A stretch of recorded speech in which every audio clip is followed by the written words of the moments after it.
गुरु श्री रविदास जी के चरणों में शत शत नमन करता हूँ और प्रार्थना करता हूँ गुरु महाराज से कि आने वाला समय हम सबका मंगलमय हो और गुरु की कृपा हम सब पर बनी रहे, ऐसी मैं प्रार्थना करता हूँ सबके लिए।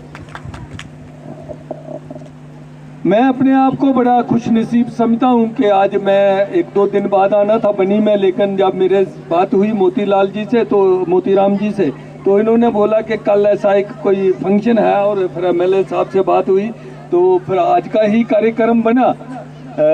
जब मेरे को पता चला कि इस तरह का फंक्शन है तो मैंने तुरंत बोला कि मैं इसमें आना चाहूँगा और यहाँ पर आके मेरे को आप सब लोगों का स्नेह मिला, आशीर्वाद मिला और गुरु महाराज की जो कृपा है वो भी मिली, आशीर्वाद मिला उनका। मैं इसके लिए अपने आप को बहुत ही खुश नसीब समझता हूँ। गुरु जी आज से तकरीबन 1000 वर्ष पहले गुरु रविदास जी इस संसार में थे और जिस तरह से गुरु महाराज का जो व्यक्तित्व है वो बड़े सराहनीय है, बड़ा एक आदर्श पूर्ण जो है उनका जीवन रहा। एक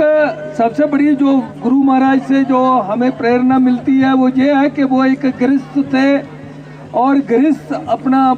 काम काज करते हुए भी उन्होंने बड़ा एक जो भक्ति भाव उनमें था और उस भक्ति भाव से वो उन्होंने अपना जो जन जन में संदेश पहुँचाया और एक बड़ी फैन फॉलोइंग उसकी बनी और जुगों जुगों से उनको जाना जाता है और जाना जाता रहेगा। उनके जो आदर्श थे कि सभी ग्रंथ, सभी धर्म, सभी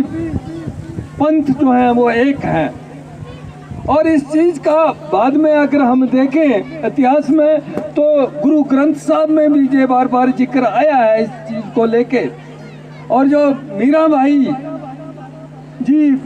जो गुरु की जिस तरह की लीला थी, जिस तरह से उनका व्यक्तित्व था, उनसे प्रभावित होके उन्होंने भी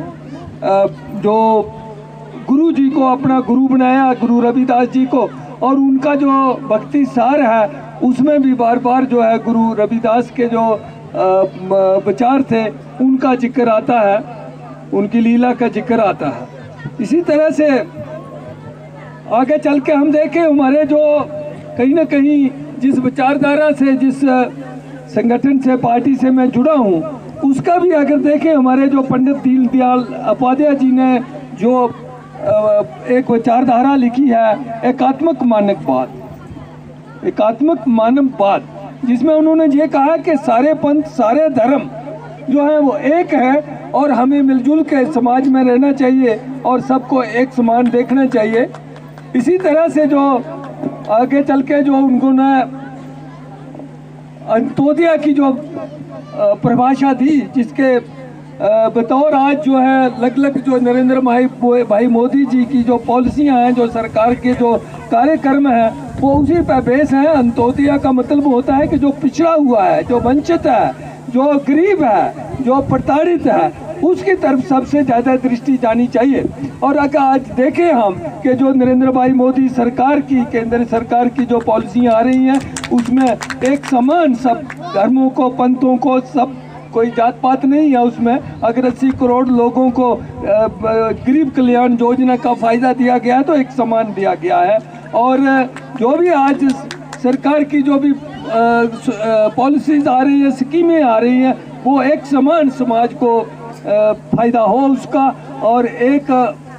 हम एक जो है राष्ट्र, एक पंथ के का निर्माण करें और इसी भाषा से हम मिलजुल के, इसी विचार से हम मिलजुल के रहें, ऐसा जो है हमें प्रयास करना चाहिए। और इसी तरह से हमारी जो सरकार है जो आज जन जन तक पहुंच रही है, door step governance, door step पे आ रही है और जो आज जो गुड गवर्नेंस जैसे जो पहलू आए हैं ये आम आदमी को फ़ायदा हो। आप देखेंगे पिछले कुछ समय में 8-9 सालों में जिस तरह से जम्मू कश्मीर में पंचायती राज स्थापित किया गया है और इसके माध्यम से आज हमारी बहुत सारी बहनें और बहुत सारे हमारे जो गरीब भाई हैं, जो हमारे जो इस जो समाज से आते हैं, उनको भी आज जो है रिजर्वेशन दी गई है और बड़े बड़े ओहदों पर बैठाया गया है। आने वाले समय में और समानता हो, सबको हक मिले, गरीब को उसका हक मिले, ऐसा हम कामना करते हैं और ऐसा होता रहेगा। जो जिस तरह से आपने यहाँ पर बात रखी, यहाँ इस स्थान की डेवलपमेंट के बारे में, मैं भी यहाँ के बड़ा प्रेरित हुआ हूँ। बड़ी अच्छा जगह है और जिस तरह से मैं आपका जो आज का जो सब लोगों का यहाँ पर निष्ठा देखी है, जिस तरह से आपने सबने इस फंक्शन को इसको मनाया है यहाँ पर, और गुरु के प्रति जो महिमा है आपके मन में, जो उनके प्रति निष्ठा है, मैं समझता हूँ कि ये इस जगह का जरूर जो है डेवलपमेंट होनी चाहिए, यहाँ विकास होना चाहिए। और ऐसे भी बड़ी सुंदर जगह है, साथ ही में सेवा नदी भी बह रही है, तो मैं प्रयास करूँ आने वाले समय में मैं इसमें यहाँ पर भेजूंगा कुछ लोगों को, वीडियो जो है यहाँ के, उनको भी बोलूँगा एक प्लान बनाए, और जो टूरिज्म डेवलपमेंट अथॉरिटी के जो हमारे सीईओ है, बहुत जल्दी उनको भेज के यहाँ का एक प्लान बनाएंगे और उसके मुताबिक यहाँ जो है इसका डेवलपमेंट करेंगे। रही बात आपकी जो आपने पार्क की बात करी है, मैं ज़रूर प्रशासन को बताऊंगा, डिप्टी कमिश्नर कठुआ को बताऊंगा कि वो इसको प्रपोजल को कंसिडर करे और आने वाले समय में इस पार्क का नाम अम्बेडकर पार्क हो, ऐसा मेरा प्रयास रहेगा। इसी के साथ मैं फिर एक बार बहुत बहुत आपका धन्यवाद करता हूँ।